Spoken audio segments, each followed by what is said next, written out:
For those who are, diagnosed with IBD and diet is really impacting your life and for sure you need the support, I mean, in this day and age, we turn to the internet, we go to Google and blogs and everybody else.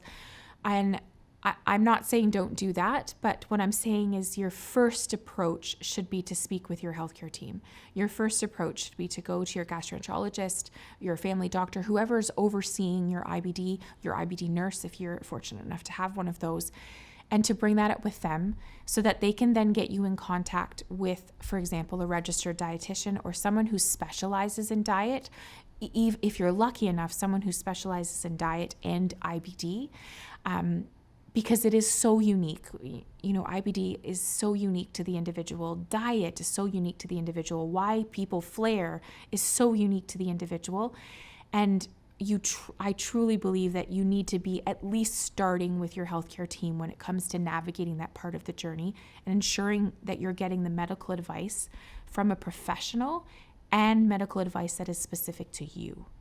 I think the best person to talk to for diet advice with IBD would be a dietitian that specializes in IBD. I've known at least one dietitian who has IBD herself, and they are highly motivated to get to the answer. They probably have a bit more of a focus on cutting through what might be effective for IBS and really focusing on the disease specifically, and even breaking that down into CD, UC, and the various other ways the diseases affect you.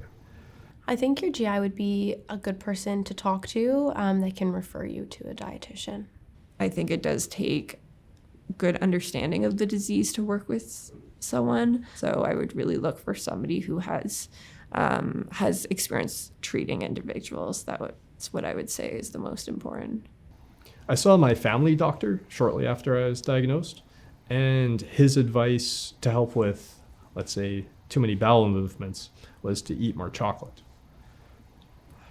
This was around Easter, so maybe that was what was on his mind. I was put in contact with a dietitian, and she helped basically just gauge out how many of the Boost shakes I had to drink a day to meet my nutrition requirements. After that, there's been no referrals or discussions about diet. So I guess I felt like I was left to fend for myself and find out data that simply didn't exist. I would speak to a dietitian. For me, I had a specific J-Pouch dietitian that I spoke to who gave me a lot of good ideas about what I could try to eat to bulk up my stool or slow down my intestinal tract.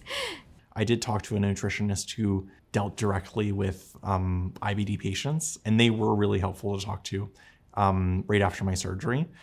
But what I've noticed talking to other people with IBD is getting a hold of a dietitian is hard. So I think maybe lucking out in Canada, having a holistic IBD healthcare team would be the best way to ensure that sort of coverage. But they're sparse. It's hard to find those groups. It's really trial and error. If you keep a diary of like all the things that you eat in a day and how you feel after eating them and give it a month and test things out, that's probably your best bet. When I was diagnosed, I was still 14, 15, and my mom has an appreciation for alternative medicine. So in addition to the regular doctor that she always took me to, she also took me to naturopaths, and quite a few. And they had a lot of supplements that they wanted me to take, and I did. In addition to supplements, also dietary changes, so avoiding certain foods. Those are sort of short-lived because I don't know if they worked. I know the drugs worked because they put me into remission, but having these other supplements, it wasn't clear if they were doing much. I've definitely had professional recommendations from not just my gastroenterologist, but my nurse, but also nutritionists, registered dietitians. I think it's important that we seek help from all of these individuals to ensure that you're seeing somebody who has a history in IBD and really understands the disease, and is also going to listen to you and accept your trigger foods and your safe foods and things like that.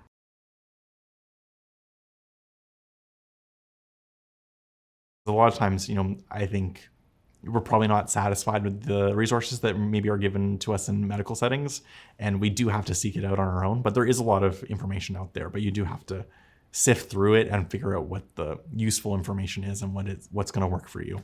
There's a lot of diet advice thrown around online, and it's so appealing to take because it is free, and look at this person, it worked for them, they look healthy, but we actually don't know the full story. So I would definitely caution taking free advice. I think making sure that you're getting reputable resources when you're going online, because there's so much information everywhere. So I know that Crohn's and Colitis Canada has some really good resources, and they always have, where they got their information from listed at the bottom. So just make sure that you're really looking into where you're getting your information from. There are some free resources on Crohn's and Colitis Canada if you do need some more free support, because it is understanding that some of these services are not accessible to everyone as well. So if you need a service that is more affordable too, ask your GI doctor, ask your GP, ask your nurse, because this is an area all of us need support. Crohn's and Colitis Canada has educational seminars quite often, and often they invite experts like dietitians who live with IBD to talk about their research and ways to live with IBD and other dietary considerations. So I think Crohn's and Colitis Canada is a solid choice in Canada for getting that sort of information.